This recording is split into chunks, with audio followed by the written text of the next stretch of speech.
y vamos a iniciar esta sesión.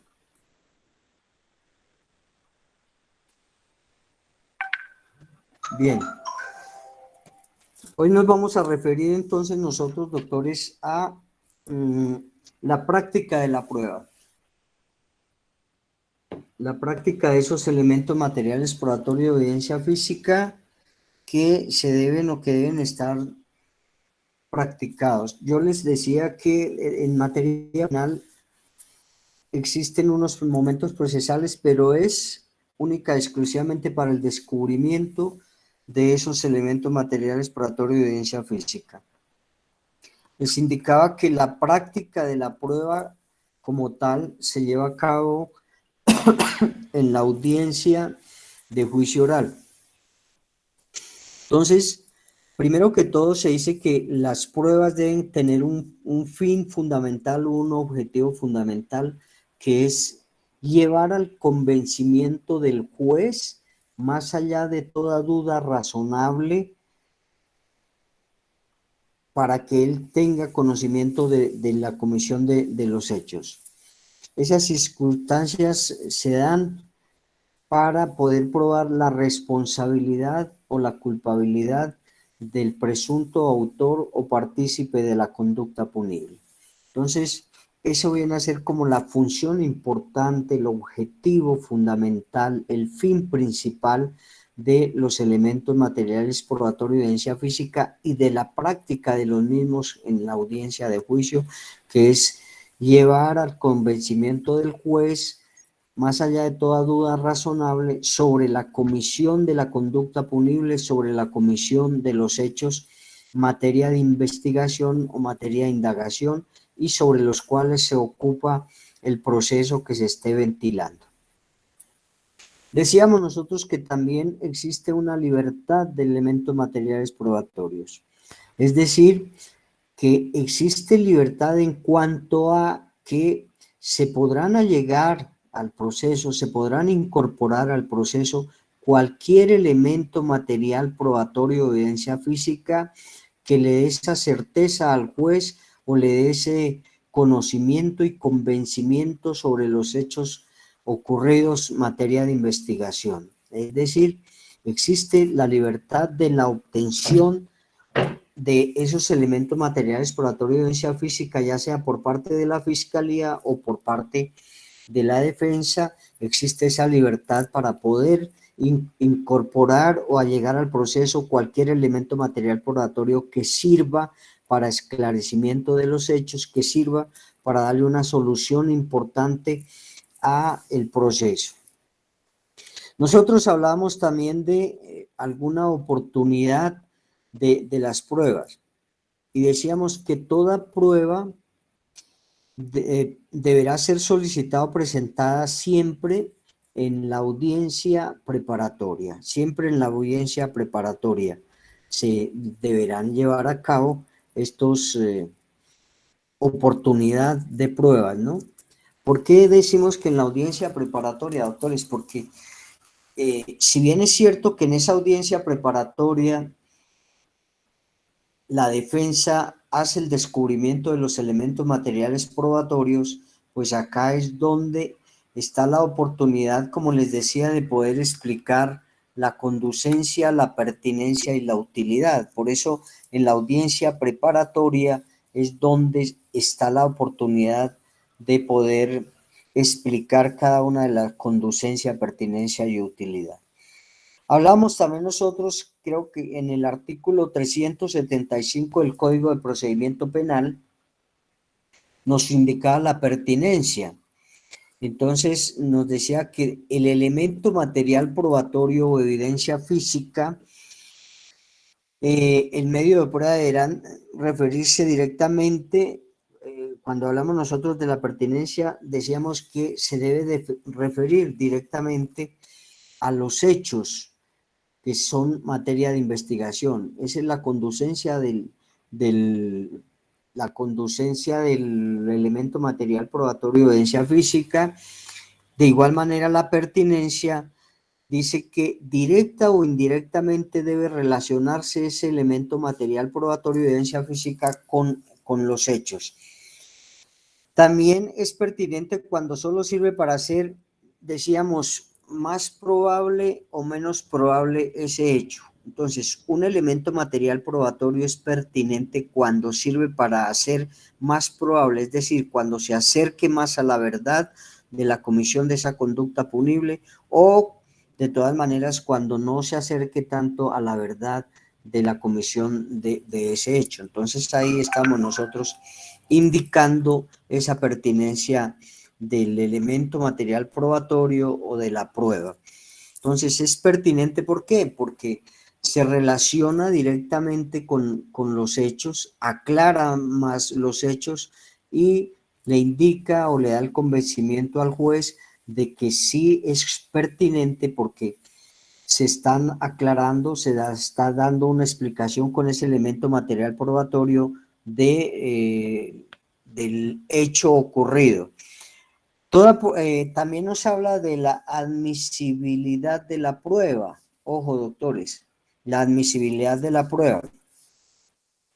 Y nos dice que toda prueba que cumpla con los requisitos, doctores, de pertinencia, conducencia y utilidad, siempre serán allegados al proceso, siempre serán utilizados dentro del proceso, siempre serán incorporados dentro del proceso todo elemento material probatorio o evidencia física que nos lleve primero que todo al convencimiento del juez por la ocurrencia de los hechos y segundo que cumpla con los requisitos de pertinencia, conducencia y utilidad. Hablamos nosotros también, esto ahorita me colaboran con la lectura de algunos artículos del Código de Procedimiento Penal, hablamos nosotros también, doctores, de la publicidad.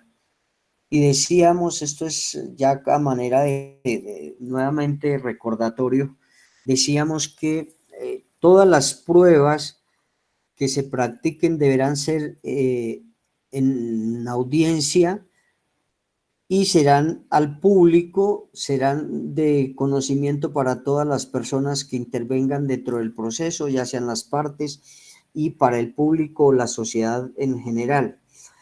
Entonces, esta es la publicidad que nosotros conocemos de los elementos materiales probatorios de evidencia física. Bien, de igual manera, nosotros hablábamos de la contradicción como uno de los principios fundamentales y ahorita vamos a leer. ¿Por qué empiezo con este tema? Porque ya nos vamos a entrar a mirar lo que nos tipifica, nos plasman en nuestro Código de Procedimiento Penal y acá estoy hablando de la práctica de las pruebas, todos los requisitos que deben tener. Más adelante vamos nosotros a mirar lo que son la cadena de custodia y lo que es el embalaje de las pruebas como criterios generales de los elementos materiales probatorios de evidencia física. Entonces, como otro principio fundamental, nosotros hablábamos en clases anteriores también del principio de contradicción y nos dice que las partes tienen la facultad de controvertir las pruebas, es decir, cuando el fiscal en el evento de que esté practicando las pruebas, está haciendo el descubrimiento, esté haciendo la explicación de conducencia, pertinencia y utilidad, nosotros como defensa podemos controvertir esas pruebas. Por eso se dice que cualquiera de las partes tendrá un objetivo fundamental de controvertir las pruebas, tanto en los medios de prueba como en los elementos materiales probatorios de evidencia física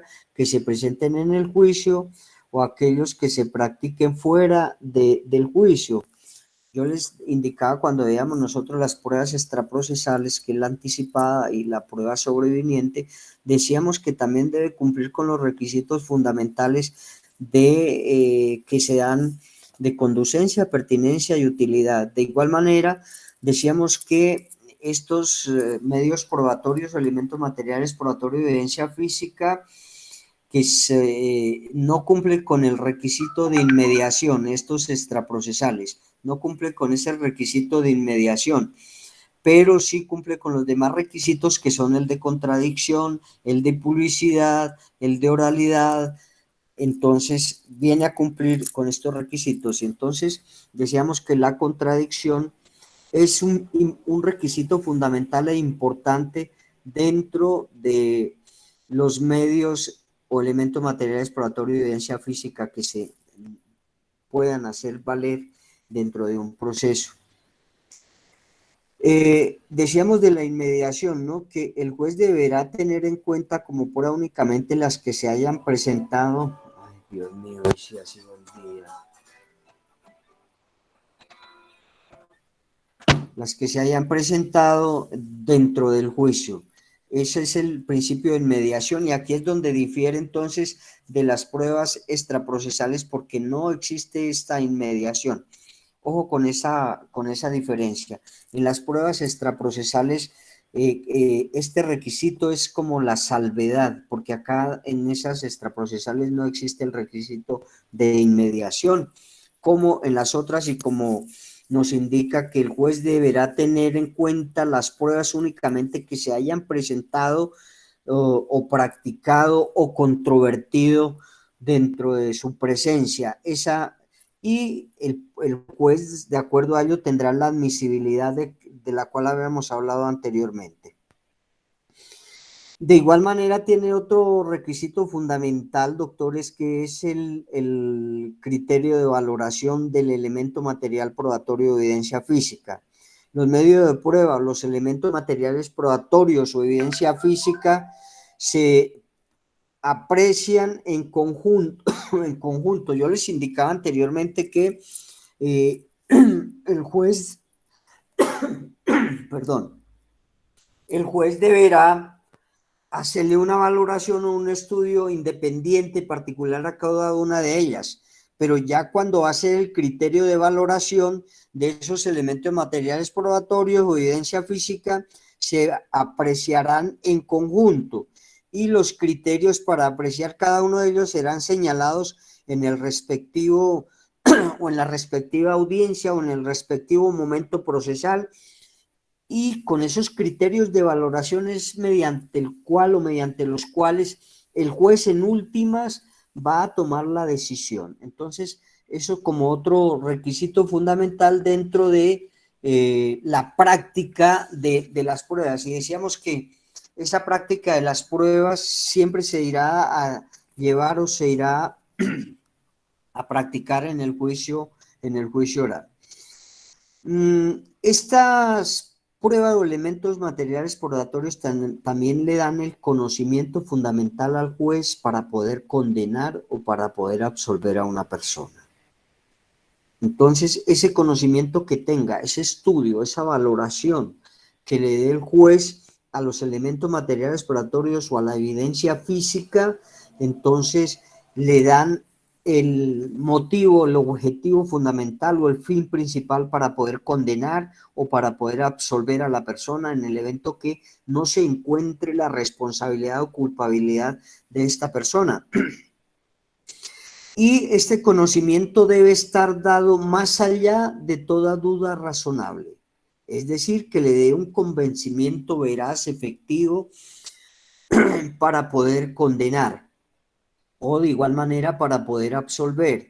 Y nos dice que ese convencimiento tiene que estar dado más allá de toda duda razonable. Nosotros hablamos o conocemos que cuando exista una duda razonable dentro de un proceso, siempre esta duda razonable se irá a resolver en favor del procesado. Siempre cuando exista una duda razonable, esta se deberá resolver siempre en favor del procesado. Esta duda hace referencia a la responsabilidad o culpabilidad de la persona en la comisión de la conducta punible, si realmente es autor o partícipe de la misma. Entonces, esta duda razonable está relacionada con esa responsabilidad o esa culpabilidad del sujeto activo de la conducta punible. Bien, entonces, doctores, así como en general, a grosso modo, he tratado de explicar la práctica de la prueba, dónde se practica, los requisitos que deben tener y, por favor, vamos a iniciar con la lectura de los artículos 372 y subsiguientes para terminar o finalizar con la práctica de estas pruebas o elementos materiales probatorios. Entonces, alguien que por favor me colabore y vamos a empezar a leer. Pero antes, bueno, quiero que leamos me acuerdan, terminado de leer esto, vamos a leer el inciso último del artículo 357, que hay una excepción, que es cuando el Ministerio Público conoce de algún elemento material probatorio de evidencia física y que no ha sido expuesto, no ha sido incorporado, no ha sido descubierto, no ha sido practicado por alguna de las partes. Entonces, si se tiene conocimiento por parte del Ministerio Público, me dice el artículo 357, inciso último, que cuando esto suceda, entonces el Ministerio Público tendrá la posibilidad, tendrá la facultad de poder solicitarle al juez para incorporar este elemento material probatorio y que reúna algunos requisitos fundamentales, como son que sea de vital importancia dentro del proceso, que sea obtenido legalmente, que este elemento material probatorio que va a incorporar o a decretar,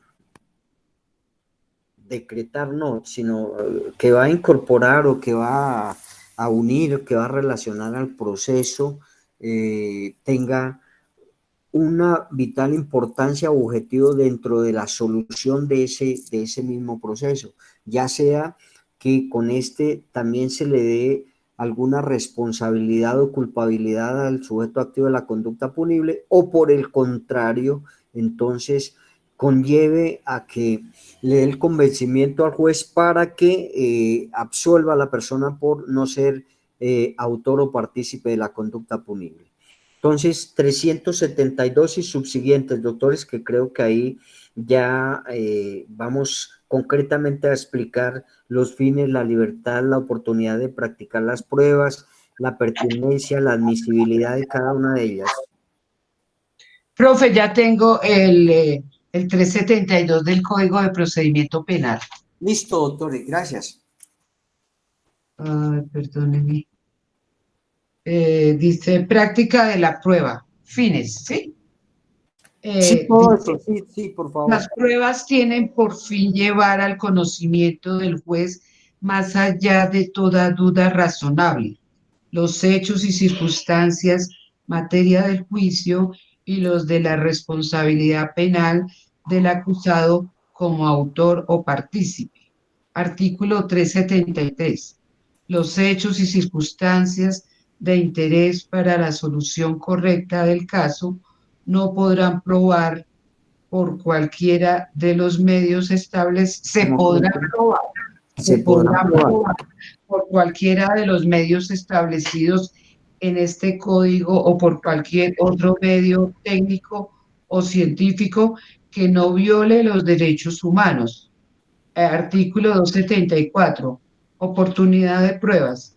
Toda prueba deberá ser solicitada o presentada en la audiencia preparatoria, salvo lo dispuesto en el inciso final del artículo 357, y se practicará en el momento correspondiente del juicio oral y público. ¿Sigo, profe? Pertinencia. Sí, sí, creo que ya todos esos artículos los expliqué generalmente, Sí, pero señor. concretamente vamos a mirarlo. Siga, doctora Luz Estela, por favor. Pertinencia, artículo 375. El elemento material probatorio, la evidencia física o el medio de prueba deberán referirse directa o indirectamente a los hechos o circunstancias relativos a la comisión de la conducta delictiva y sus consecuencias, así Sí. como a la identidad o a la responsabilidad penal del acusado.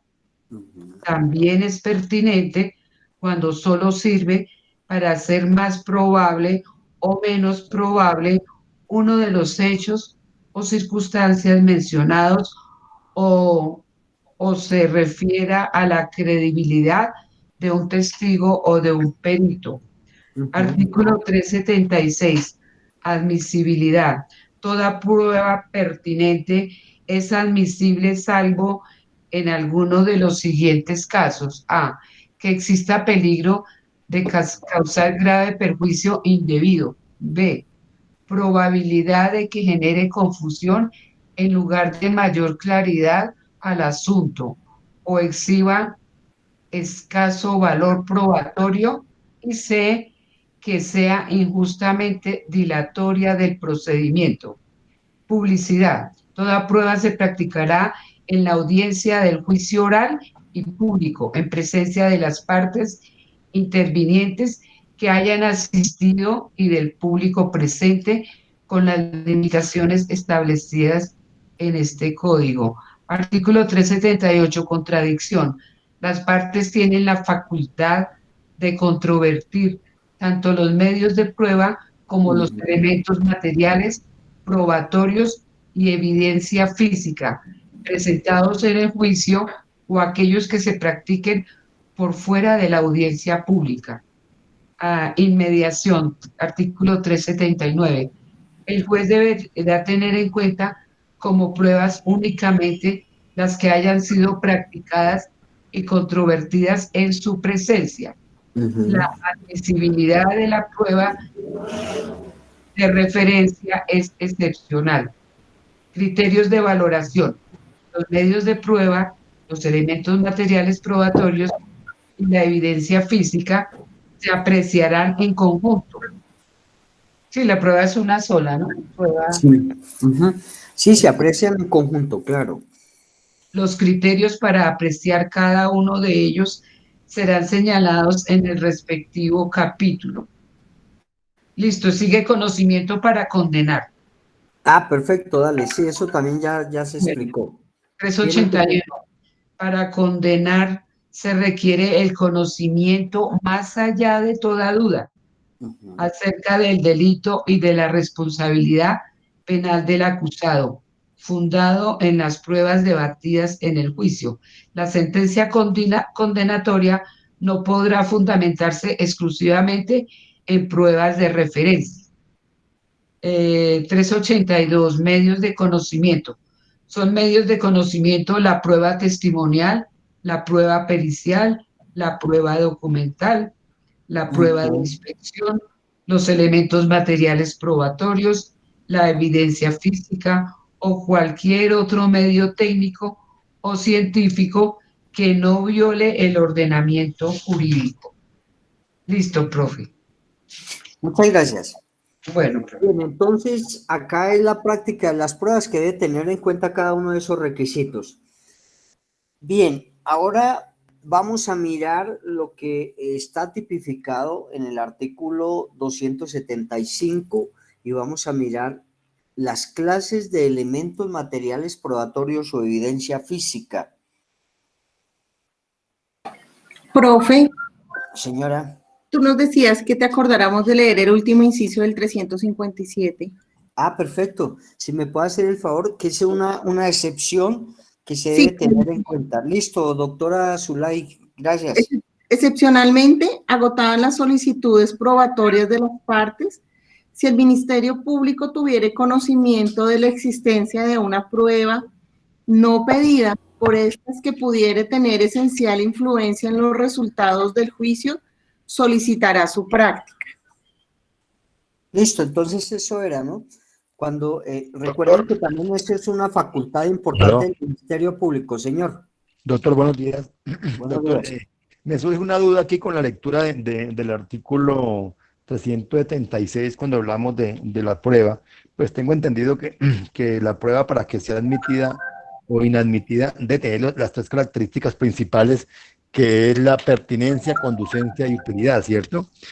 Sí. En ese sentido, aquí con el artículo 376, cuando nos habla de la admisibilidad, pues dice que toda prueba pertinente es admisible, salvo en alguno de los siguientes casos. Entonces, a eso, cuando dice que es pertinente, como que no sé si descuida los otros dos elementos, que es la conducencia y la utilidad. O sea, que la pertinencia tiene más relevancia para que sea admisible la prueba en comparación de la conducencia y la utilidad. No, acá lo que mire, doctor Diego, lo que sucede es lo siguiente. Todas las pruebas, también fuera de que sea pertinente, conducente y útil, debe reunir algo otros requisitos fundamentales. Como la pertinencia hace referencia a los hechos directamente, ¿cierto? Y ahí nos indica que toda prueba pertinente también está relacionada con la obtención legal de esa prueba. Entonces, recuerde que cuando una prueba no es obtenida legalmente, pues no vendrá a ser pertinente, porque en este momento de la pertinencia de la prueba, hablábamos nosotros que la prueba es pertinente cuando directamente nos da el esclarecimiento o la explicación de los hechos. Y a la obtención, y básicamente la pertinencia hace referencia a todos los criterios generales de la prueba. En este evento, si la prueba es pertinente es porque es obtenida legalmente. Si la prueba es obtenida ilegalmente o no cumple con algún otro requisito que nos indique directamente los hechos, pues entonces no será admitida dentro del proceso. Pero todos los requisitos son importantes, doctor Diego, porque si una prueba no es conducente, no conduce a esa solución del hecho, porque la prueba conducente es la que nos indica la solución, doctor, que se dé sobre el hecho, cuando exista una contradicción entre los elementos materiales probatorios de las dos partes. Entonces, nos debe dar esa solución de esa diferencia que hay entre esos dos elementos materiales probatorios. Pero es pertinente fundamentalmente cuando es obtenida legalmente. Entonces, por eso es que nos habla que es pertinente, porque hay pruebas que no son obtenidas legalmente y por eso no son pertinentes. Bueno. Sí, doctor. Bien, ahora, doctores, vamos a mirar y necesito que me colaboren ustedes muchísimo en la explicación y la lectura de los artículos que vamos a mirar ahora en adelante. Y fundamentalmente ya vimos la práctica de la prueba, vimos ya el descubrimiento de los elementos materiales probatorios por parte de cada una de los intervinientes partes en el proceso, fiscalía y defensa, y vimos también la práctica de la prueba, que siempre vamos a decir que en materia penal la práctica de la prueba se hará en el juicio oral, ¿cierto? Entonces, ahora vamos a mirar cuáles son esas clases de elementos materiales probatorios o evidencia física que están tipificados, que están plasmados en el artículo 275 del Código de Procedimiento Penal. Y nos hablan ahí que la clasificación de los elementos materiales probatorios de evidencia física que se deben descubrir, se deben practicar dentro de la Ley 906 del 2004, son huellas, y vamos a ver qué son las huellas. Primero que todo, tenemos que hacer una diferencia, doctores, entre las huellas que realiza dactiloscopia, ¿cierto? Entonces, dice que las huellas son pruebas dactiloscópicas que estudia la clasificación y que vienen a darse por los individuos y son aquellas que quedan en el lugar de los hechos donde estuvo algún individuo o el sujeto presunto autor de la conducta punible. Y dice que es la impresión visible o moldeada que produce un contacto, ya les había dicho, que produce un contacto de los dedos, ¿cierto? De los dedos, y que fundamentalmente en materia penal se tienen en cuenta los dedos fundamentalmente, ¿no? Esto no quiere decir que no se tengan en cuenta los otros dedos. Fundamentalmente o generalmente se usan los dedos pulgar y el dedo índice para poder tener como evidencia o elemento material probatorio la huella dejada en el lugar de los hechos, ya sea por el sujeto activo de la conducta punible o ya sea por algún autor, partícipe, coautor de esa conducta punible. Entonces, nos va a servir esa huella dactilar como un elemento material probatorio y que tiene algunas características fundamentales, como por ejemplo, doctores, no existe la igualdad de las huellas en ninguna persona con otra. Es decir, son totalmente independientes esas huellas, son únicas de la persona y esa es una característica fundamental de cada persona. Entonces, siempre es un elemento material probatorio de evidencia física que va a dar una certeza, va a dar una claridad a el sujeto, al presunto autor de la comisión de la conducta punible o del delito. Entonces, es fundamental este elemento material probatorio dentro del descubrimiento, el posible autor de la conducta punible. Pero también nos indican que las huellas se clasifican en varias clases de huellas. Están las huellas visibles o positivas. Entonces, esa es la primera clasificación que tenemos nosotros de las huellas como elemento material probatorio o evidencia física que se pueda recolectar, se pueda conocer en el lugar de los hechos. Entonces, la primera es la visible o positiva. Dice que son las que dejan los dedos al estar impregnados de alguna sustancia. Son las que dejan los dedos, como les decía, pues se tiene en cuenta mayormente la del pulgar y la del índice, pero en general, si de pronto por alguna circunstancia se ha borrado la huella pulgar o del dedo índice, pues los otros también servirán, porque recuerden que cuando se hace la inscripción en el registro civil y cuando se hace en la Registraduría Nacional del Estado Civil, le toman las huellas de los 5 dedos de las dos miembros superiores. Entonces, en el evento que no se pueda identificar la huella del dedo índice o pulgar, se identificarán las otras huellas de los otros dedos y se hará una comparación que hace dactiloscopia para poder identificar a la persona que presuntamente ha cometido la conducta punible.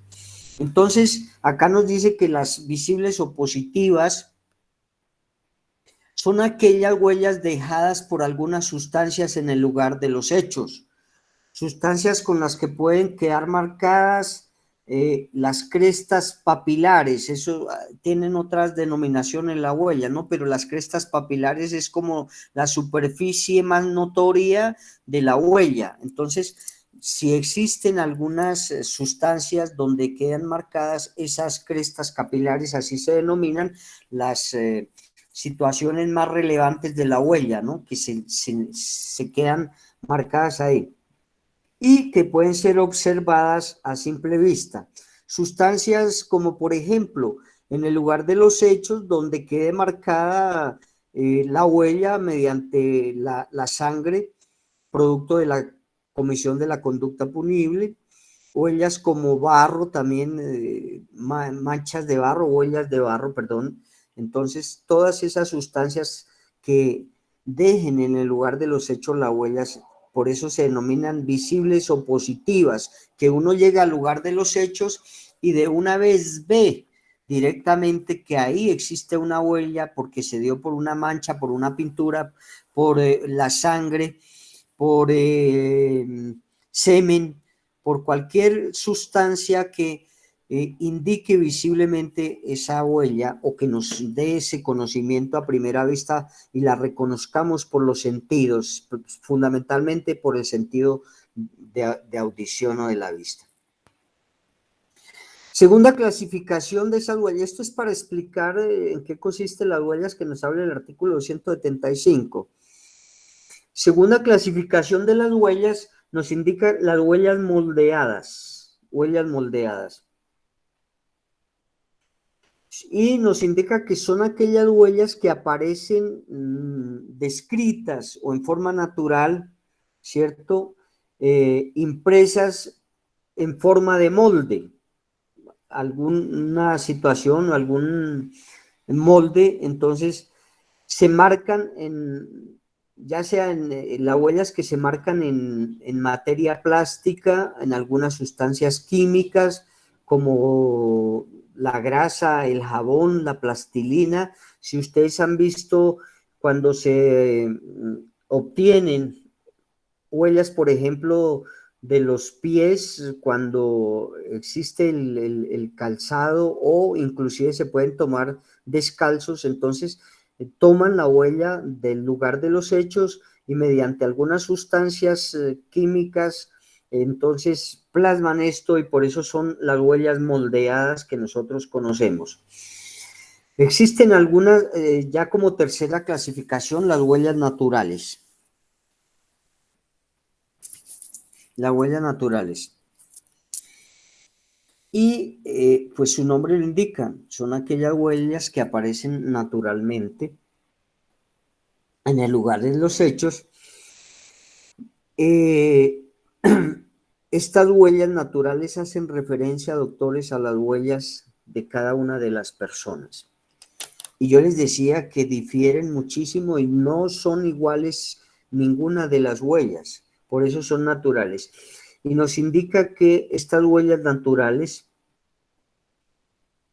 hacen referencia a los dos miembros superiores de cada individuo y que desde los 6 meses de vida intrauterina, ojo, desde los 6 meses de vida intrauterina, estas huellas aparecen en el ser humano, aparecen en las personas y hasta la muerte, inclusive después de la muerte y en estado de putrefacción, todavía se conservan estas huellas naturales. Entonces las huellas naturales son las que tiene cada una de las personas, cada uno de nosotros, y que se inician a partir de los 6 meses de la vida intrauterina y perduran hasta más allá de la muerte, porque nos indica que inclusive hasta la putrefacción del individuo, de la persona, se conservan estas huellas naturales. Entonces esas vendrían a ser las huellas naturales.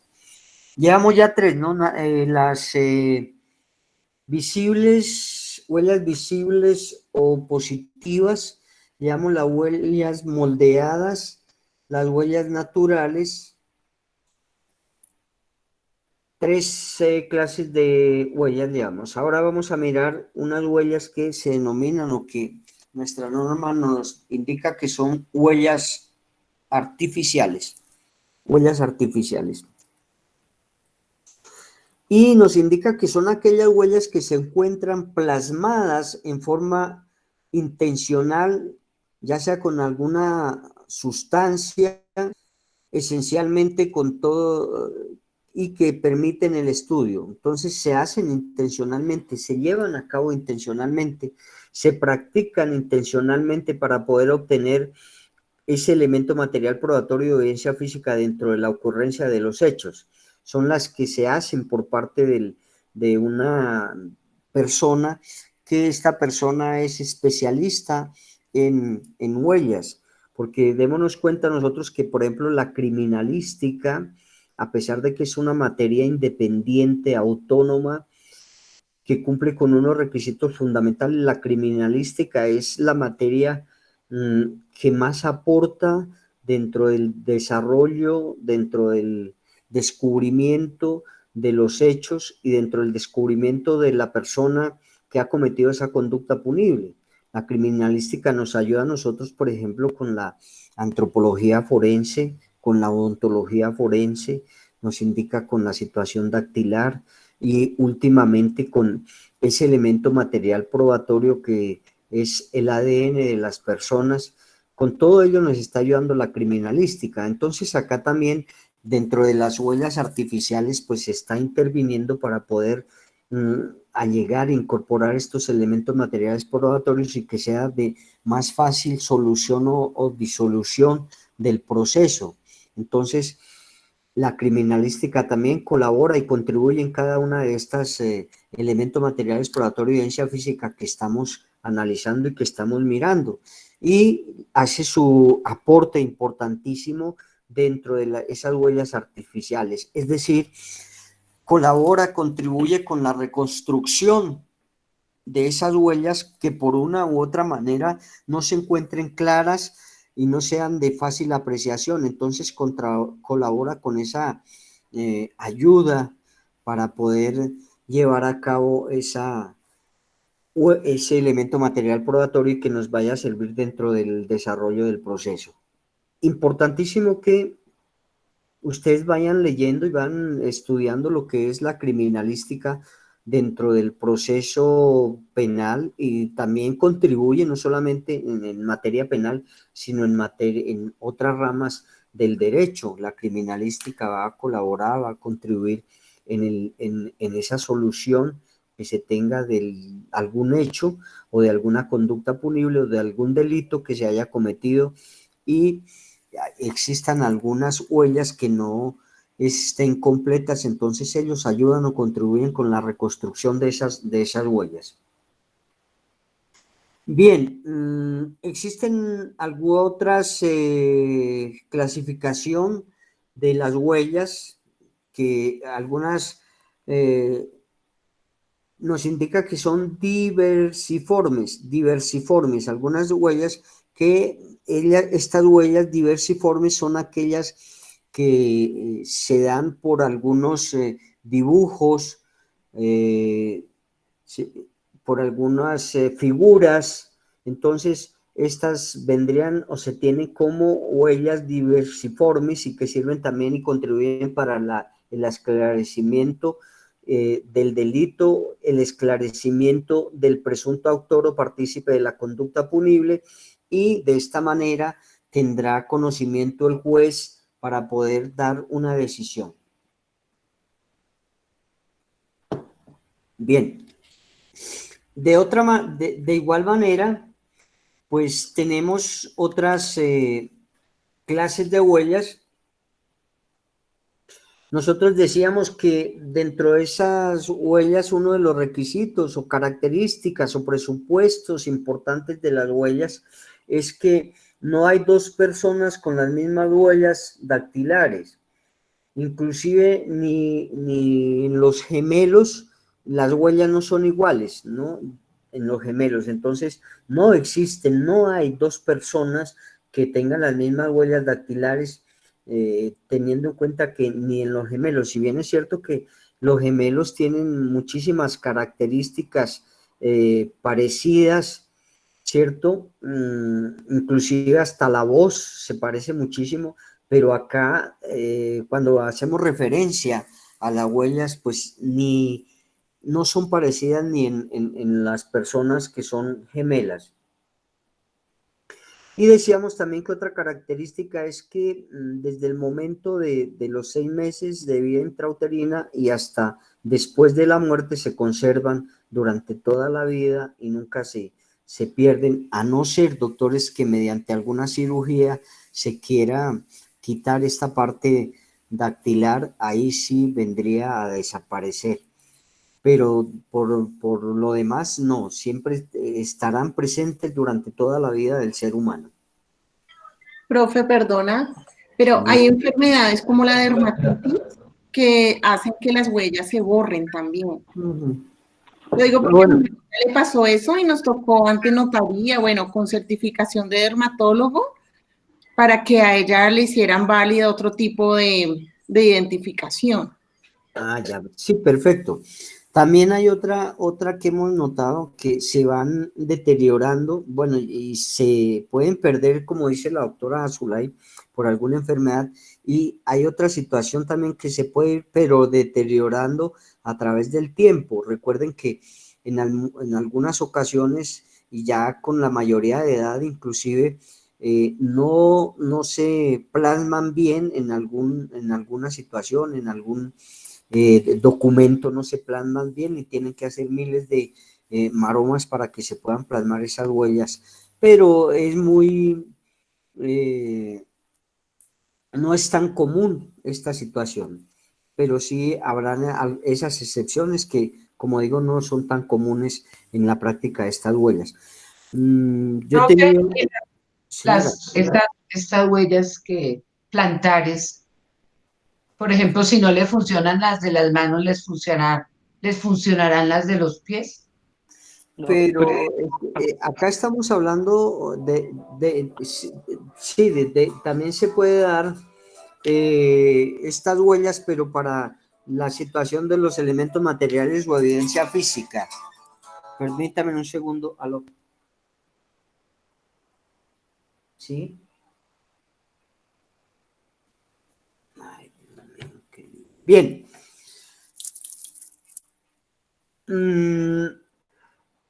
Entonces nosotros podemos definir las huellas como toda figura, como toda señal o vestigio producido sobre una superficie. Ojo, entonces las huellas pueden ser definidas como toda figura, todas, pero ya, ojo, acá ya estamos terminando lo que son las huellas dactilares. Qué pena con usted. Ay, Dios mío. Hoy ha sido mi día.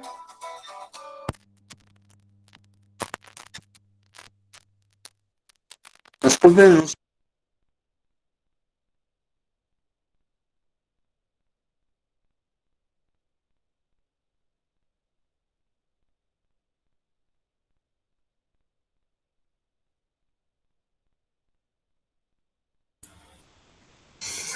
Entonces, con esto, cuando les decía que no hay dos personas con las mismas huellas, con esto estamos terminando lo que son las huellas dactilares y que son estudiadas por dactiloscopia.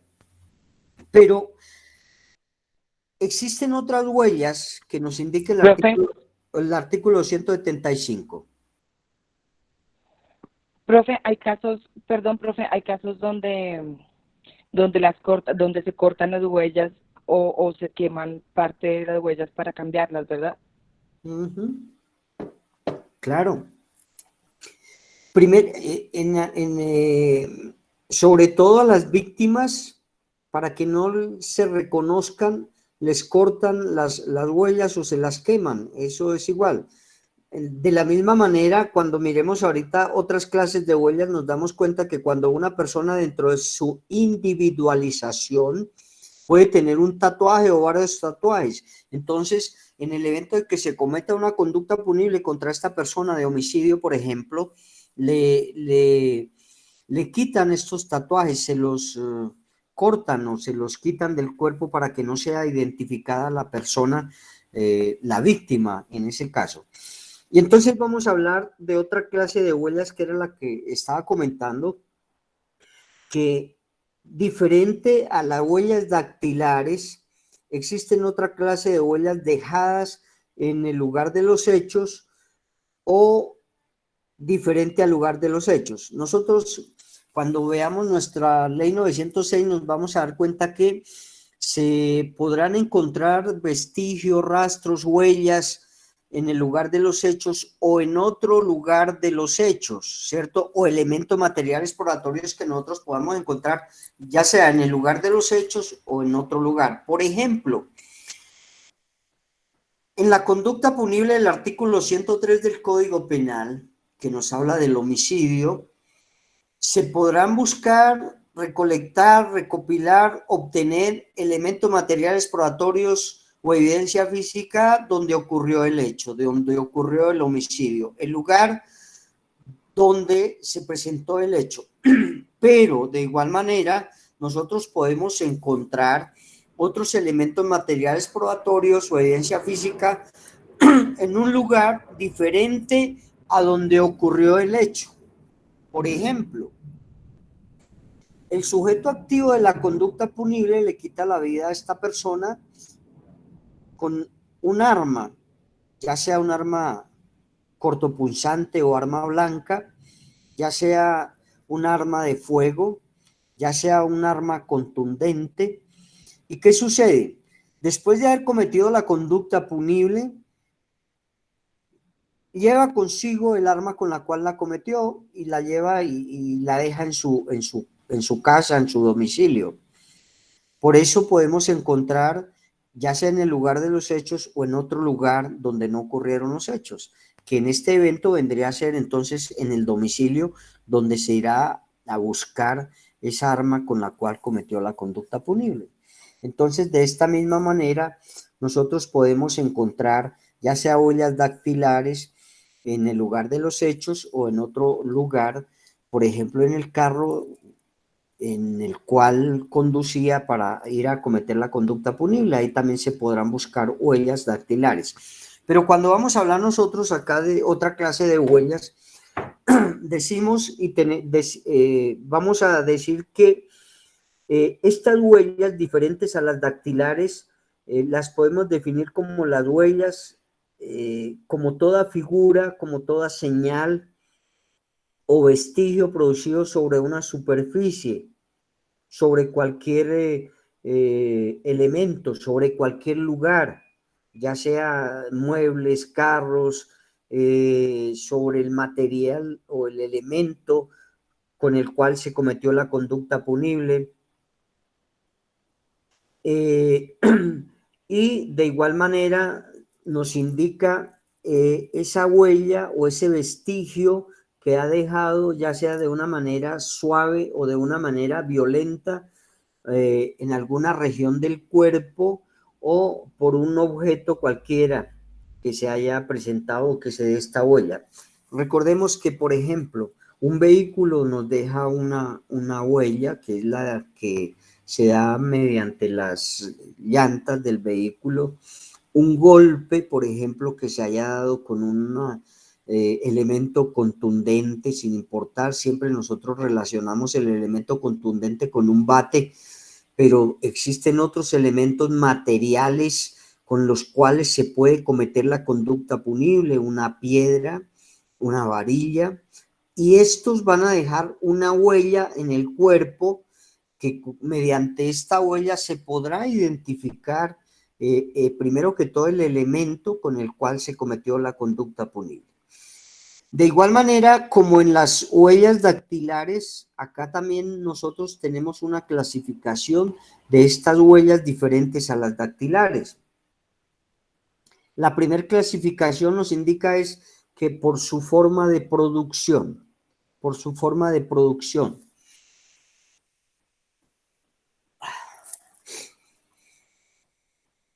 Y estas por su forma de producción nos indica que son huellas por forjamiento, arrastre, por apoyo de algún elemento, por transferencia, ya sea, nosotros nos damos cuenta que un elemento o material probatorio puede ser un vehículo con el cual se cometió una conducta punible. Y entonces acá cuando hablamos nosotros de la transferencia es cuando de pronto al impacto que se tiene se le deja pintura si por ejemplo es en un accidente de tránsito, se deja pintura en alguna parte, ya sea en el cuerpo o en el vehículo con el cual los dos vehículos que colisionaron, entonces se puede dar esa transferencia, o por alguna impresión dada por algún golpe o impacto, como yo les decía. Un golpe se va a determinar más o menos con qué objeto contundente se cometió esta conducta punible. Si es, por ejemplo, y se han dado casos de homicidios que se presentan con alguna herramienta del vehículo, con alguna cruceta, con algún destornillador, entonces dejan algunas huellas que si bien es cierto que es un elemento contundente, también tenemos nosotros la certeza de que son huellas totalmente diferentes unas de otras y de esa manera se podrán identificar. Esas son entonces por su forma de producción. Segunda huella dejada es por su morfología. Hablemos de esa segunda huella dejada y que nos hace referencia a la morfología. Esta, como indicaba anteriormente, también acá nos da una referencia a esta clase de huella morfológica y que está dada por dibujos, como les indicaba, algunos dibujos que primero que todos estén dados o plasmados en el cuerpo como tatuajes, Entonces, estos dibujos también ayudan, contribuyen al esclarecimiento, a la explicación de la persona, de la víctima. Más adelante nosotros vamos a mirar lo que es el objeto y vamos a indicar que el objeto en la comisión de una conducta punible existe un objeto material y un objeto jurídico, y vamos a mirar en qué consiste cada uno de ellos. Entonces acá son esos dibujos o figuras que que se puedan dar, doctores, dentro del cuerpo humano o dentro de algún elemento con el cual se cometió la conducta punible. Recuerden que hay algunos elementos de ellos materiales que tienen algunas figuras, y estas figuras quedan plasmadas en el mismo momento de la comisión de la conducta punible en el cuerpo. Entonces, estas vendrían a ser, según su morfología, esa gran variedad de dibujos que se pueden identificar en la comisión de esa conducta punible. De igual manera, el artículo 275 nos habla de de manchas. Entonces, ahí ya llamamos huellas, las huellas dactilares, las huellas diferentes a las huellas dactilares, y ahora vamos a mirar lo que son las manchas. Las manchas nos dice que son uno de los indicios más frecuentes que podemos nosotros encontrar, observar, identificar en el lugar de los hechos. Y estas manchas pues vendrán a estar determinadas o dadas por diferentes sustancias que se encuentran en el lugar de los hechos. Ya sea por sangre de la víctima, quedan algunas manchas, ya sea si se cometen algunas conductas punibles o que están dentro de los tipos penales de los accesos carnales violentos, tipificados en el artículo 205 del Código Penal, pues acá vendrán a quedar manchas de fluidos corporales, ya sea semen o algún otro fluido corporal. Entonces vendrán a quedar manchas, y esas son entonces, y nos indica que es uno de los más frecuentes, las manchas, que indicios o elementos materiales probatorios que se pueden dar en cualquier lugar de los hechos. Es una de las más frecuentes, las manchas dejadas por alguna sustancia, sangre o fluido corporal o barro o cualquier otra sustancia. De igual manera, las manchas tienen una clasificación importante, doctores. Dentro de ellas hay unas manchas orgánicas. Entonces, unas manchas orgánicas y otras manchas inorgánicas. Vamos a mirar en qué consisten las manchas orgánicas. Son aquellas que provienen del organismo humano o de cualquier ser viviente. Las más importantes, como les decía, esas son las orgánicas, ¿no? Las que provienen de los seres humanos o de cualquier otro ser viviente. Y decimos que dentro de ellas, ya les decía, la sangre, inclusive la orina, el semen, el sudor, la saliva, entre otras, muchas más. Un cabello. ¿Cómo? Un cabello. No, eso ya no es mancha, doctor. El cabello es un elemento material probatorio, pero un cabello no se tipifica ahí como mancha. Por eso les decía, son sustancias.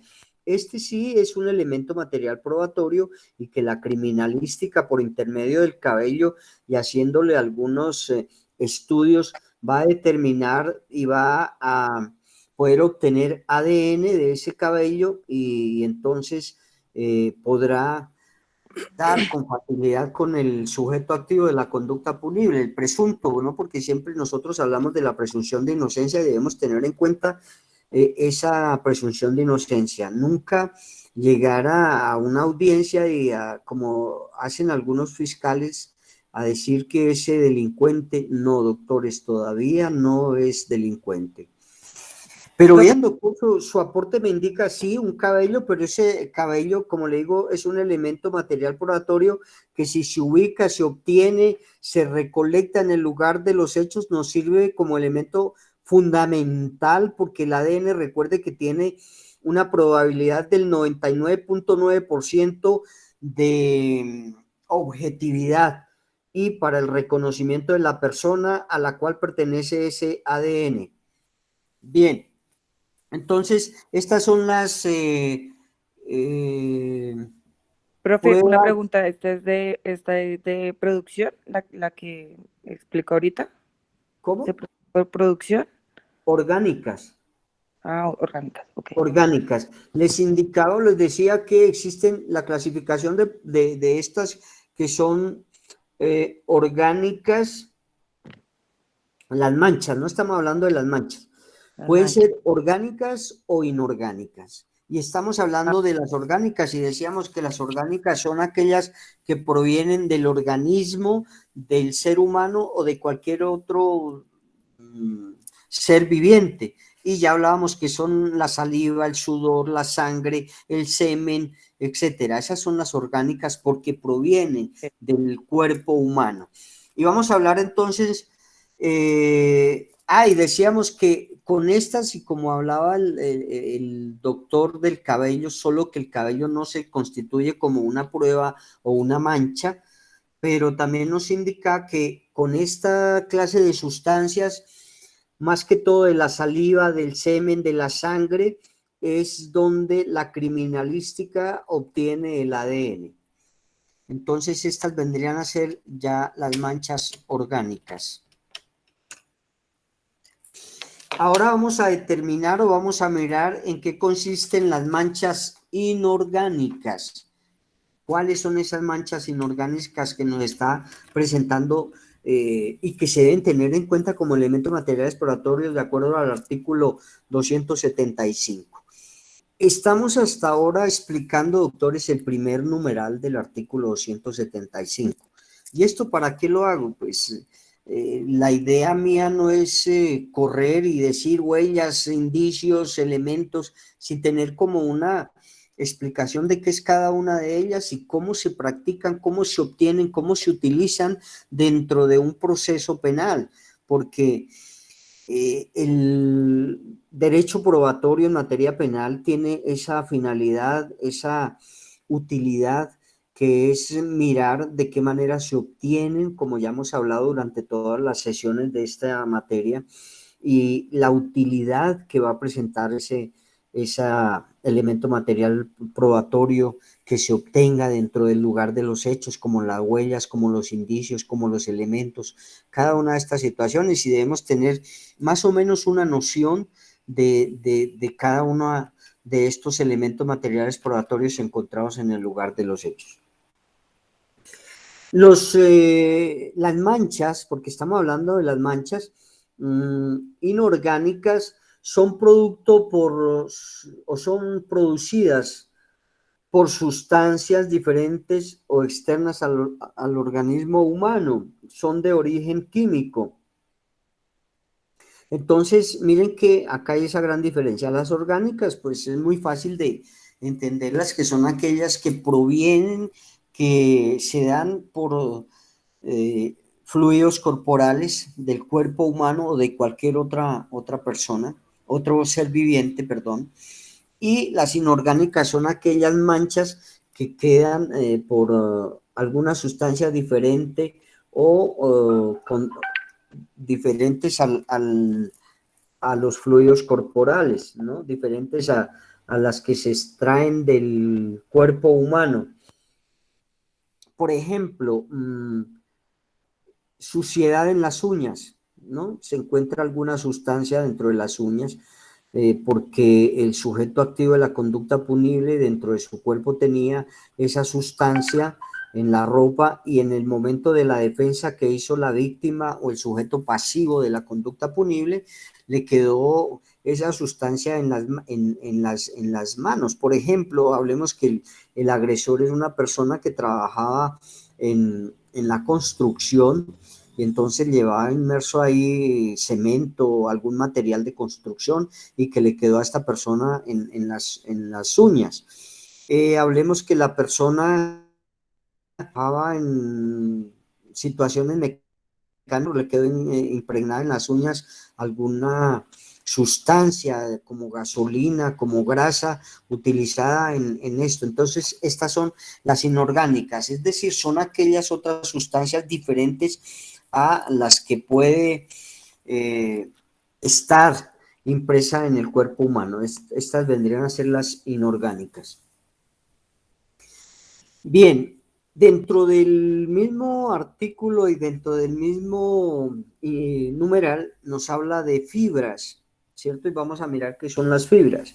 Nos dice que las fibras están determinadas o están dadas como fragmentos de algún elemento, por ejemplo, como tela o ropa que se encuentran en algún lugar de donde se cometió la conducta punible. Fibras de telas, fibras de ropa, fibras de cualquier otro elemento material. De tapetes, Señora. de tapetes, alfombras. Exactamente, tapetes, alfombras, muebles, todo lo que conocemos nosotros como fibras, esto también es un elemento material probatorio que se da o que se encuentra en el lugar de los hechos y que también cumple una utilidad fundamental dentro del proceso y dentro del esclarecimiento de los mismos, ¿no? Estas fibras. Bien, rastros. Vamos a mirar qué son los rastros también dentro de esto. Entonces, son vestigios o señales dejadas, son vestigios o señales dejadas en forma subconsciente, ¿cierto? Porque la persona que comete una conducta punible no conscientemente va a dejar un rastro. Por lo general, nosotros nos damos cuenta que cuando se comete una conducta punible, se comete un delito, pues el sujeto activo de la conducta punible trata de borrar estos elementos materiales probatorios que ya hemos hablado, trata de borrar las huellas del lugar donde se cometió la conducta punible, trata de borrar las huellas del vehículo donde, por ejemplo, accedió carnalmente a la persona, trata de esconder el elemento con el cual cometió la conducta punible, ya sea el arma con la cual cometió la conducta punible. Entonces, acá nosotros decimos que los rastros son aquellas impresiones dejadas en forma subconsciente por los autores de un hecho o a través de o a través de la forma como accionó esta conducta punible.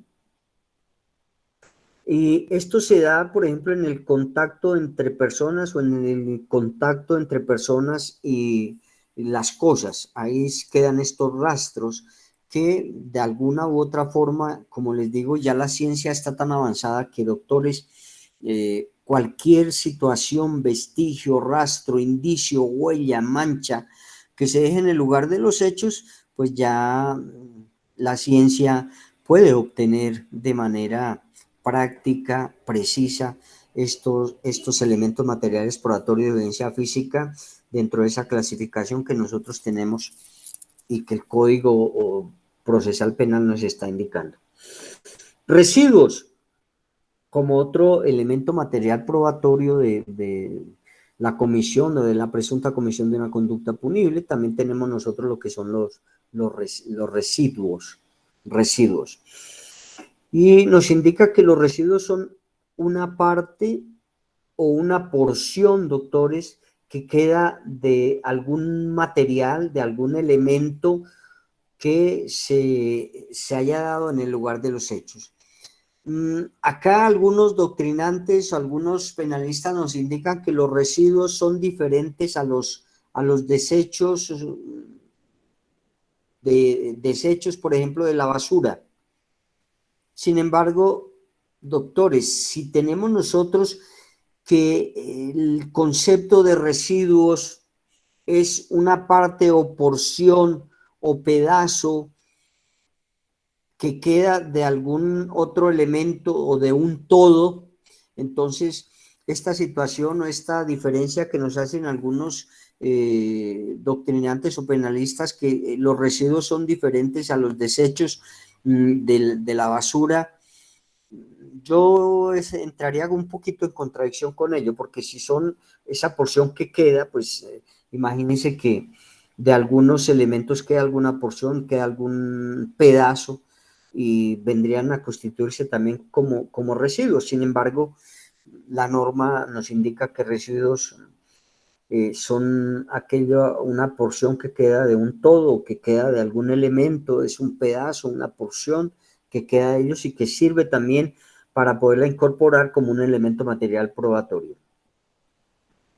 Y nos indica acá, mire, por eso digo que yo difiero un poco de ello, porque acá me indica que los residuos pueden ser de comida, pueden ser de frutas, pueden ser residuos hospitalarios, pueden ser industriales, residuos de construcción.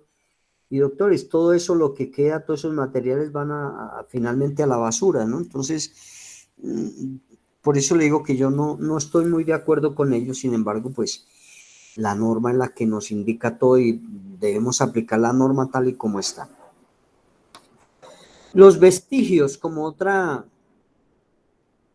elemento material probatorio de evidencia física. Entonces, los vestigios dice que es una señal que deja en un sitio y que es notoria, ese es un vestigio, y que queda de algo pasado, de algo que pasó ahí, y que ha sido destruido o ha sido perdido. Ese es el vestigio. Bien, los indicios. Entonces llevamos ¿qué fibras? Ay, profe, discúlpame, es que se me fue el sonido en los vestigios. ¿Qué son?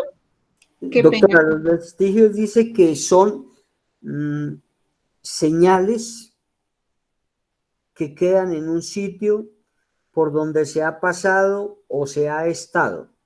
Eso es un vestigio. Señal o memoria notoria que queda de algo antiguo, que queda de algo pasado, que queda de algo que se perdió. Entonces, esos vendrían a ser los vestigios del cual nos habla el numeral primero del artículo 275 del Código Penal. Y ahora vamos a hablar de los indicios.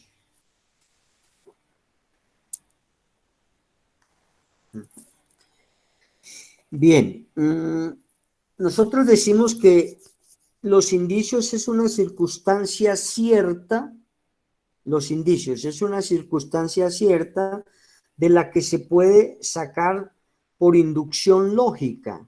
Entonces, hablamos que es una circunstancia cierta de la que se puede llevar a cabo, se puede conocer por una inducción lógica, una conclusión acerca de la existencia de un hecho que se va a probar. Por ejemplo, profe, aquí en esto de los indicios cabría así cuando hay incendios. Entonces, bueno, ya se quemó la casa, pero también era que era para ocultar un asesinato, un homicidio. Entonces, preciso, ya después llegan los bomberos y encuentran líquido inflamable o gasolina la cual fue usada para tapar el crimen o algo así. Doctora, ¿eso me dice como indicio o como vestigio? Dice que indicio, dice circunstancia cierta de las que se puede inferir por inducción lógica. Una conclusión, sí, acerca del lugar de los hechos. Y también nos dice que es todo material sensible. Los indicios también nos indica o nos dice alguna definición que es todo material sensible, significativo, que puede ser percibido, ojo, a través de los sentidos. Eso también viene a ser un indicio.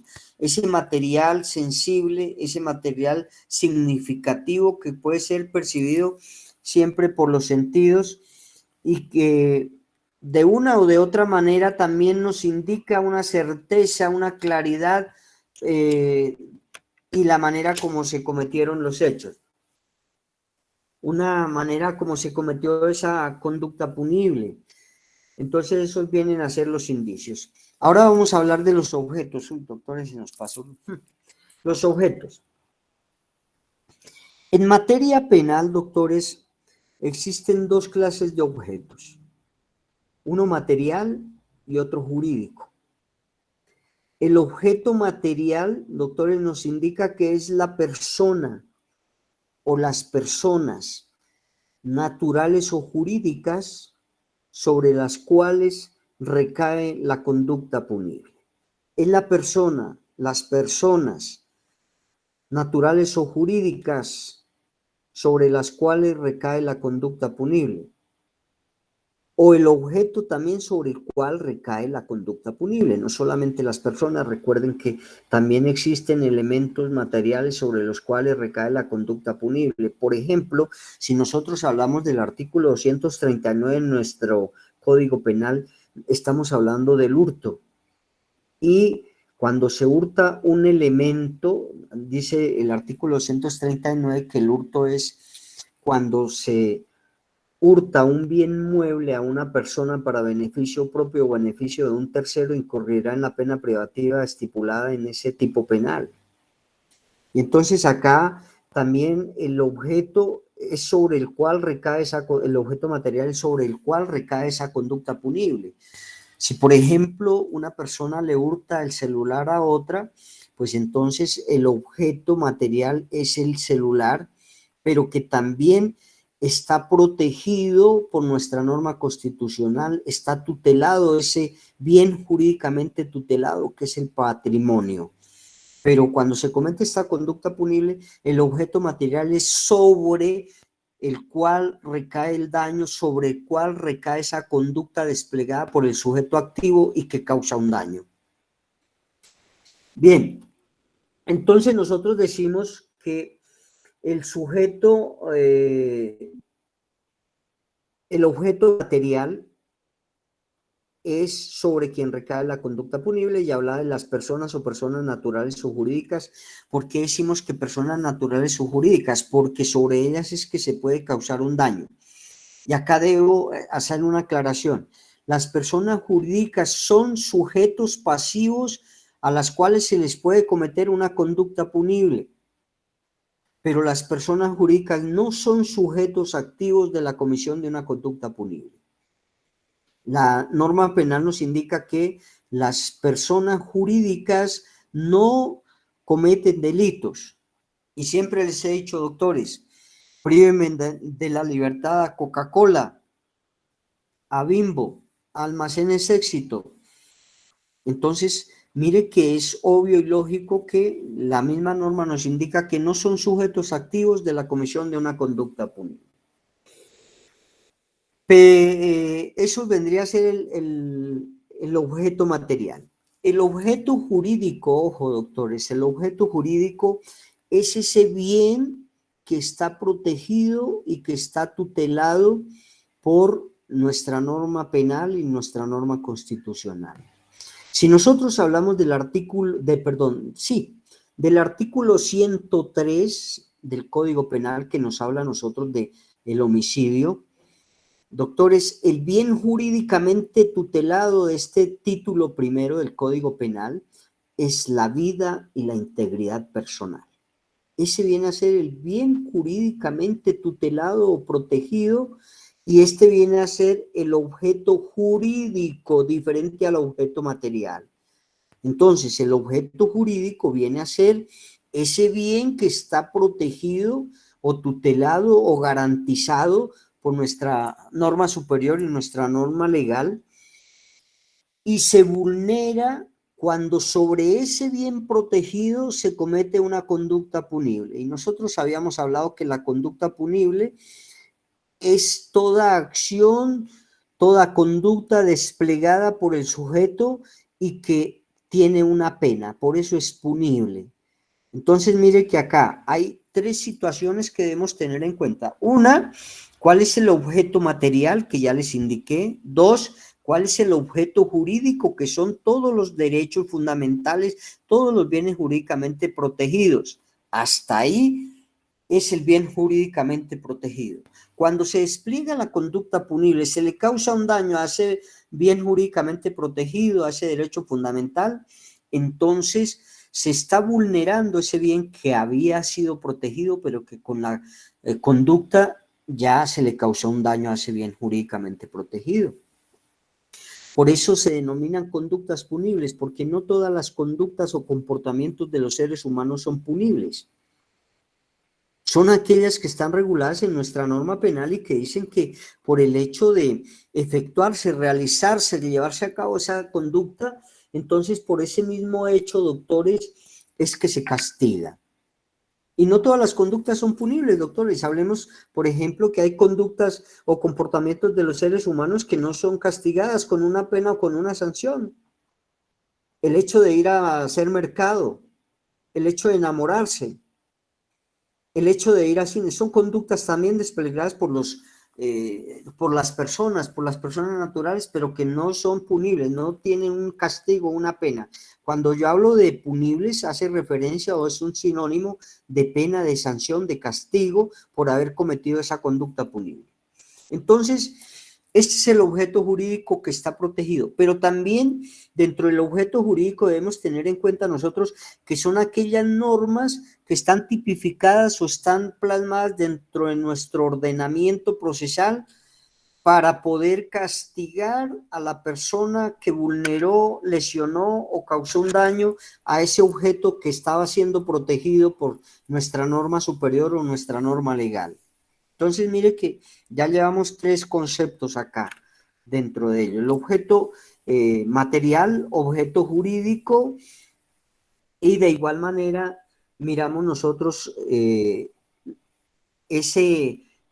esa conducta punible que se causa a ese objeto o derecho fundamental que está siendo protegida.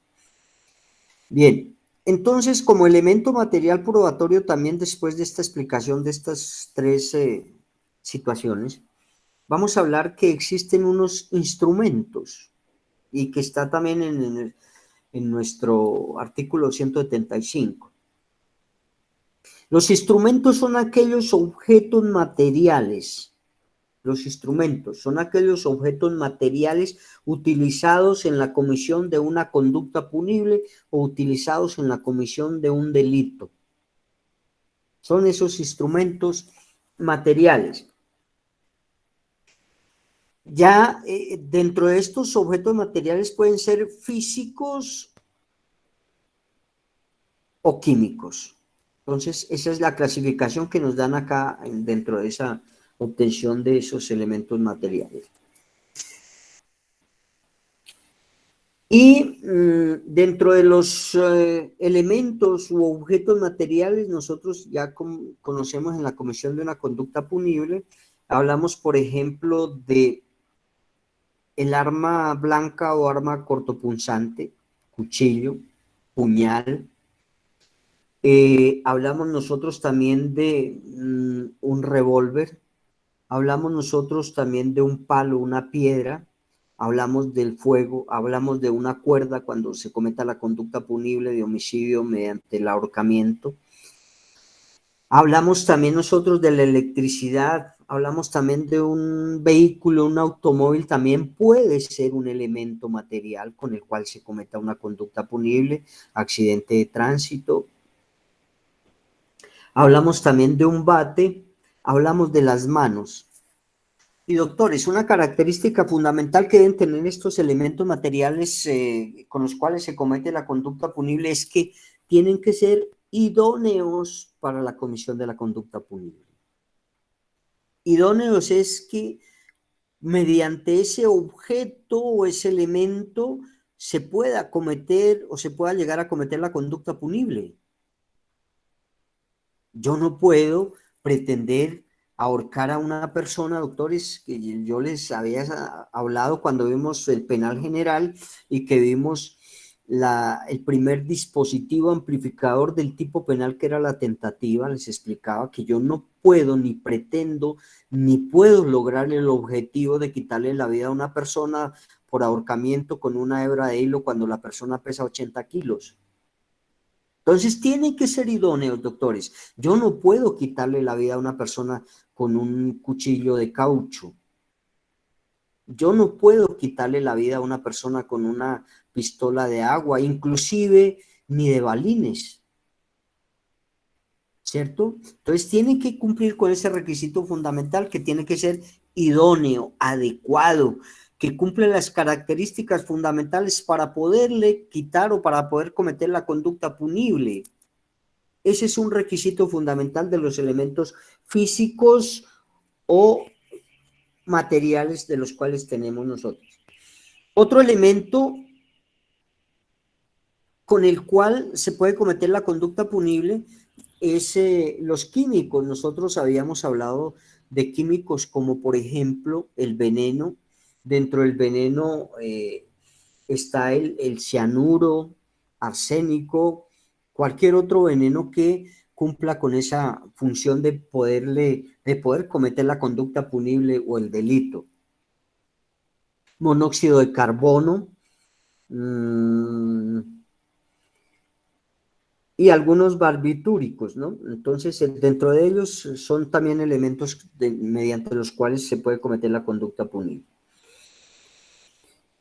Doctores, hasta acá hemos visto prácticamente el artículo 275 y con esto damos por terminado lo que son los elementos, las clases de elementos materiales probatorios de evidencia física que se pueden recolectar, obtener y mediante los cuales se puede dar la certeza y la solución de cualquier conducta punible que se haya cometido y se puede dar la explicación, la aclaración específica, clara, precisa y concisa del hecho y del lugar de los hechos.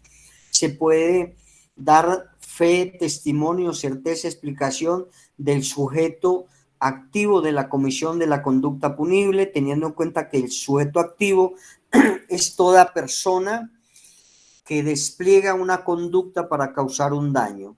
Y el sujeto pasivo es sobre quien recae esa conducta punible. Nosotros hablábamos que existen o hay una clasificación de esos sujetos activos como pasivos y decíamos que los sujetos activos pueden ser determinados o indeterminados, singulares o plurales. De igual manera, los sujetos pasivos pueden ser determinados o indeterminados, singulares o plurales.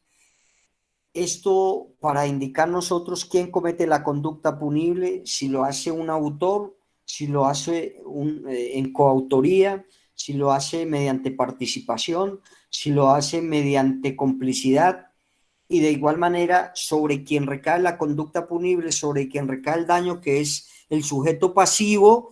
Entonces ahí podemos tener si recae sobre un sujeto pasivo determinado o indeterminado, o si la conducta punible recae sobre varias personas, serán sujetos pasivos plurales o plurisubjetivos.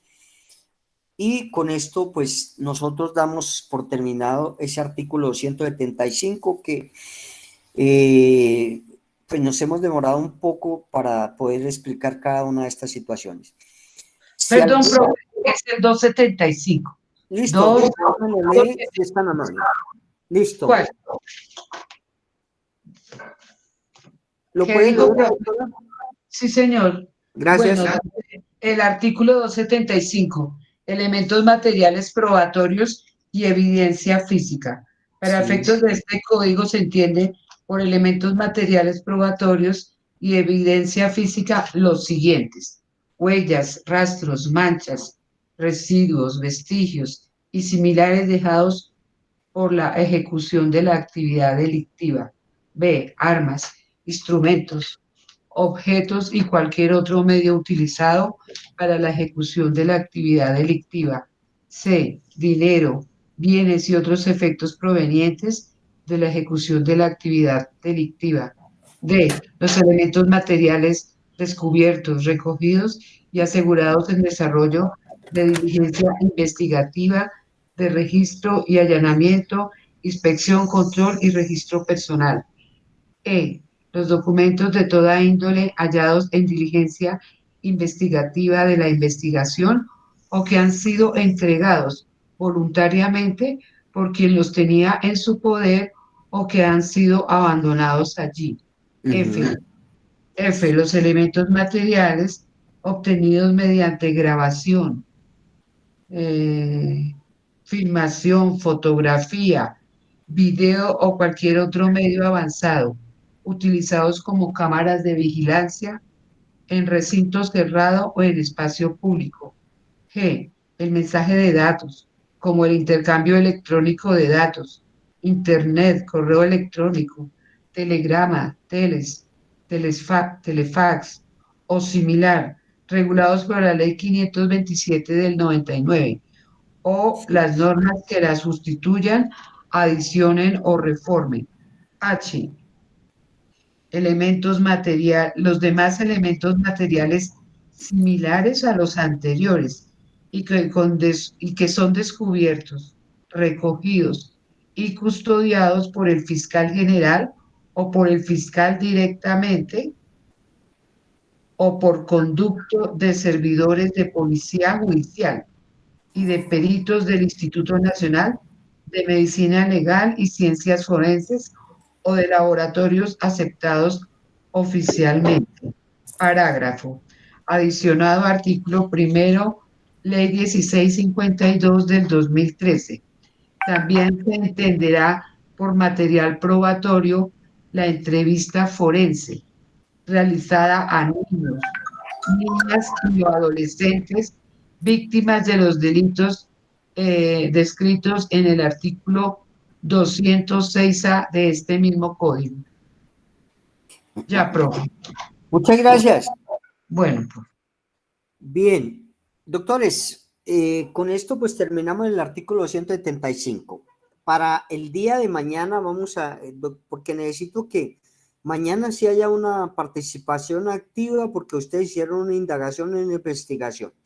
Mañana vamos a seguir hablando de los elementos materiales probatorios de evidencia física que han sido recolectados, pero acá vamos a hablar, doctores, de qué es el embalaje de esos elementos materiales probatorios de evidencia física. Vamos a hablar de la cadena de custodia. De una vez les voy a decir el artículo para que, pero no solamente nos dediquemos a leer este artículo 254 del Código de Procedimiento Penal. Ahí nos indican la cadena de custodia, cómo se debe llevar a cabo, qué autoridad competente puede realizar la cadena de custodia, hasta dónde es responsable cada uno de ellos de la cadena de custodia, porque es importantísimo ese embalaje y estos temas los vamos a ver mañana. ¿De acuerdo? Señor, gracias. Bueno, doctores, ¿quién es Alba Benavides Nini? Yo, profe, presente. Alba Villarroel Ángela. Doctor, buenos días, presente. Buenos días. Arias Camacho María Ginei. Presente, profe. Bueno. Arrieta Yulis. Presente, profe. Becerra Rentería Giovanni. Profe, aquí presente. Listo, doctor, ahí lo estoy viendo, por favor. Bogotá Cruz Natalia Andrea. Doctores, no sé, esta niña no... Bogotá Ella estaba, Cruz. doctor. ¿Cómo? Ayer no estuvo. Ella estaba ahí. Hoy no está. Hay 49 pero hace rato. no estaba, doctor.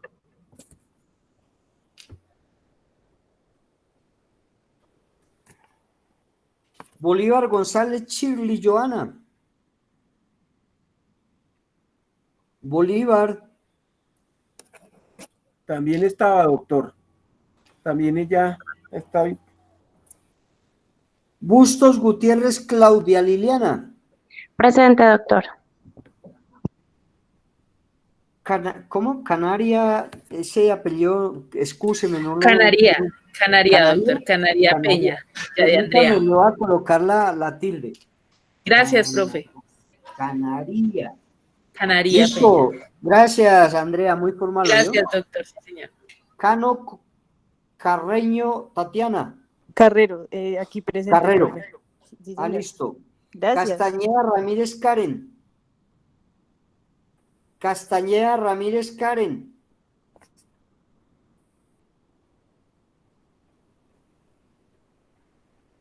Castaño Salgado Brian. Presente, profe. Castillo Quintero John. Presente. Chaparro Mesa Gina. Presente, profe. Devia Pérez Wilson. Doctor, buenos días, aquí estoy. Hola, doctor Wilson, ¿cómo va? Díaz Perdomo Diana. Díaz Perdomo Diana. Un pantalón remiendo. Díaz Matías Magnolia. Wilson, el micrófono. Díaz Maciel Magnolia. También está, doctor. Duque Moreno Karen. Listo. Espinosa Vargas Luz Estela. profe. Petecua Presente, profe. Oscar.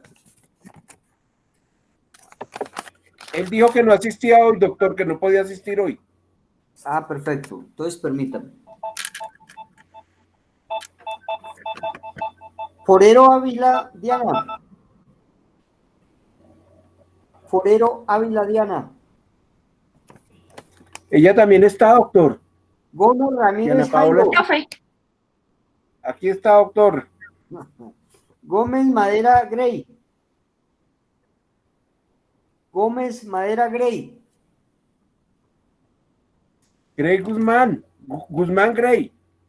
Guzmán Grey. Guzmán, Guzmán, perdón. Profe, Hola, profe, buenos días. Presente. Profe, qué pena. Soy Diana Forero. Es que preciso se me desconectó cuando tú me estabas marcando. Me estabas llamando, perdón. Diana Forero. Sí, señor. Sí, señor. Sí, Diana Paola. Aquí Listo. estoy. Hernández Carvajal John. Presente, Hernández profe. Carvajal John. Presente, Hernández profe. López Kimberly. Presente, Hernández López profe. Kimberly. Presente, profe. Hernández López Allison. Presente, profesor. Listo. Jiménez Cortés Sebastián. Doctor Carolina Díaz le está contestando ahí por escrito porque parece que el audio no le sirve. Bueno. Carolina Díaz. Jiménez Sebastián está. Bueno. León Gómez Juan Carlos. Presente, doctor. Buenos días. Buenos días. Lobo Conde Jonathan. Presente, profe. López Ríos Joan. Presente, profesor, buenos días. Buenos días. Morales Rodríguez Ingrid. Presente. Mójica Lobatón Jamie. Hola, profe, buenos días. Hola, ¿cómo va? ¿Cómo está? Bien, profe, gracias. Neira Candela Karen. Presente, profe. Palacio Lozano Lady. Presente, profe. Pardo Efraín. Pardo Efraín. Presente, doctor, presente. Ah, Pardo bueno. Berján. Muchísimas gracias, doctor. Con gusto. Perea Gómez Sadi. Presente, profe. Pinzón Andrade Luis. Buen día, doctor Ulises. Buenos días. Quintero Zulay. Aquí presente, profe. Listo, doctora Zulay, muchas gracias. Ramírez Varela Nancy. Presente, profe. Ok. Buen día. Igual. Ramírez Cárdenas Luisa. Ramírez Cárdenas Luisa.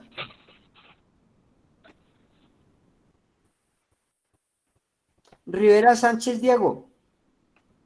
Presente, profesor. Rodríguez Oviedo Gemer. Presente, profesor. Rodríguez Norman. Presente, doctor. Sabogalaza.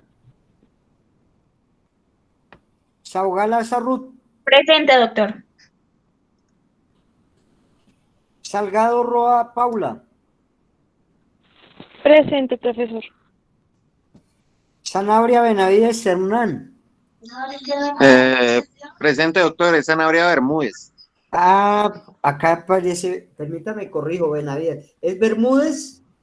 Bermúdez, sí, doctor. Gracias, por eso voy a... A usted, doctor, gracias. Bueno, Sánchez Cardoso Diego. Doctor, buenos días, presente. Doctor Diego, buenos días. Segura Morales Ludi. Presente, doctor. Joana. Sierra Freddy Rafael. Presente, doctor, buenos días. Buenos días. Suspe Urquijo Andrea. Presente, profe, buenos días. Buenos días. Torres Castro Diego. Doctor, buenos días. Hola, buenos días, doctor Diego, ¿cómo está? Bien, doctor, gracias. Me indicaban que hay algunas personas que no están en lista porque se matricularon, no sé, al final y la universidad no me ha enviado. No sé si hay alguna persona que por favor me quieran enviar a mi correo los nombres completos con apellidos para poderlos ingresar a la lista. Doctor, en la lista que yo le envié están algunas personas que usted no nombró ahí, como Jonathan Lobo, hay como 2 personas más. Jonathan Lobo, sí está lista, qué pena, soy yo. Yo lo nombré, Lobo Conde Jonathan. Sí, profe, claro que sí, así es, tiene toda razón. ¿Y quién más, doctor Jairo? Doctor, pues ahí están en la lista que yo le envié, incluso se la acabé de enviar. Bueno, no, yo tengo esa lista acá en la mano, doctor. De pronto me salté ¿Es uno. esa? Sí, yo la tengo. Y acá está el doctor Lobo Jonathan. Eso. Listo, doctor. Listo, bueno. Doctores, por favor lean mucho. Mañana vamos a hablar de un tema muy importante, como ya les dije, que es el embalaje y cómo se obtienen esos elementos materiales probatorios y esa cadena de custodia. Nos vamos a dedicar mañana a ello. Entonces, doctores, muchísimas gracias, muy amables por todo, cuídense mucho y nos vemos el día de mañana. Vale, profe, muchas gracias, buen día. Bueno, que estén muy bien. Espero que esté bien. Bueno, adiós. Gracias. Espérenme porque necesito enviar esto a la universidad.